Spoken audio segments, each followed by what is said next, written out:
नमस्कार साथियों, आशा है कि आपका धान सुरक्षित और स्वस्थ होगा।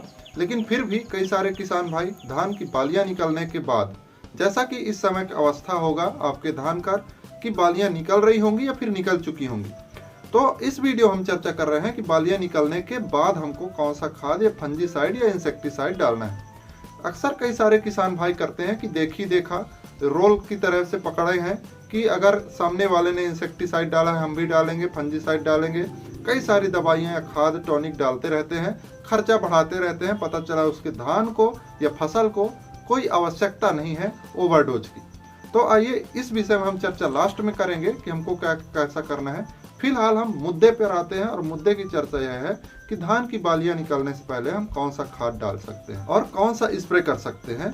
तो यह जो क्वेश्चन है, यह जो सवाल है, इसका उत्तर यह है कि अगर आपका धान जो है पूरी तरह से स्वस्थ है, आपने पूरा खाद पहले ही डाला है, पोटास भी डाला है, फास्फोरस भी डाला है, नाइट्रोजन भी डाला है, जिंक भी डाला है और पूरी मात्रा में डाला है, तब आपको कोई ज़रूरत नहीं है कि आप लास्ट में स्प्रे करें।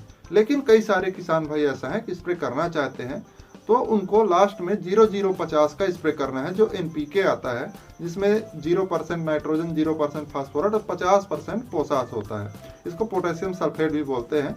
ये इसमें 50% पोटास होता है। इसको आप 1 किलोग्राम प्रति एकड़ छिड़काव कर सकते हैं। लगभग 150 लीटर पानी होना चाहिए, इससे कम पानी ना लें। ऊपर से नीचे तक प्रॉपर छिड़काव करें। इसके साथ में आपको बोरान 100 ग्राम जरूर डाल लेना है। बोरान इस समय जो विपरीत मौसम मतलब मौसम है और मौसम में जो ऊपर नीचे टेम्परेचर का अप डाउन होता रहता है, उसको बोरान कंट्रोल करके रखता है और पौधे को स्वस्थ बना करके रखता है और फल में चमक लाने का काम तो करता ही है। अब अगर आपके पौधे पर एक दूसरा सवाल है, अगर आपके पौधे पर पीलापन आ रहा है, मतलब नाइट्रोजन की कमी है, तब आपको 13-0-45 लेना है। 13% नाइट्रोजन, 0 आपका फास्फोरस होगा और 45% आपका पोटास होगा। 13-0-45 के साथ आपको बोरान ले लेना है अगर आपका पौधा पीलापन लिए है, नाइट्रोजन की कमी है तब। तो यही 2 खाद हैं जिनको आपको आपके रोपाई के लगभग बाली निकलने के बाद या 80 दिन से 85 दिन या 90 दिन पर छिड़काव करना है। बाली जब पूरा तरह से निकल जाए तभी इनका छिड़काव करें, मस्त लाभ देखने के लिए। बाली निकलने से पहले अगर आपने छिड़काव किया है 05234 का, तो आपको लास्ट में 0050 से 13-0-45 का छिड़काव करना है। अब एक सवाल होता है कि हमारे धान पर या हमारे धान के आसपास कई सारे रोग देखने को मिल रहे हैं, जैसे ब्लास्ट देखने को मिल रहा है, शीथ ब्लाइट देखने को मिल रहा है, या बैक्टीरियल लीफ ब्लाइट देखने को मिल रहा है, और या फिर आपको देखने को मिल रहा है हल्दी रोग। मतलब यह आपके जो आसपास के एरिया पर यह समस्या आ रही है, तो आपको यह भी होगा कि हमारे धान पर आ सकता है, तब इसके लिए प्रिवेंशन में क्या डालें। तो इसमें किसान साथियों में सिर्फ एक दवाई बताऊंगा, वह है कस्टोडिया, जिसमें आपका एजॉक्सीस्ट्रोबिन होता है प्लस टेबुकोनाजोल होता है। इसका 200 ग्राम लगता है, लगभग 200 ml प्रति एकड़ के हिसाब से डोज है।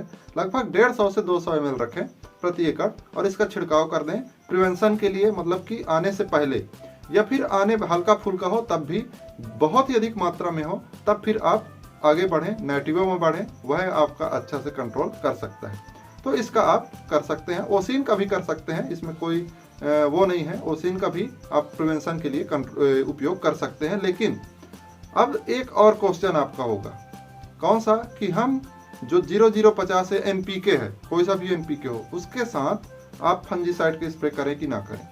सभी किसान भाइयों का एक क्वेश्चन रहता है।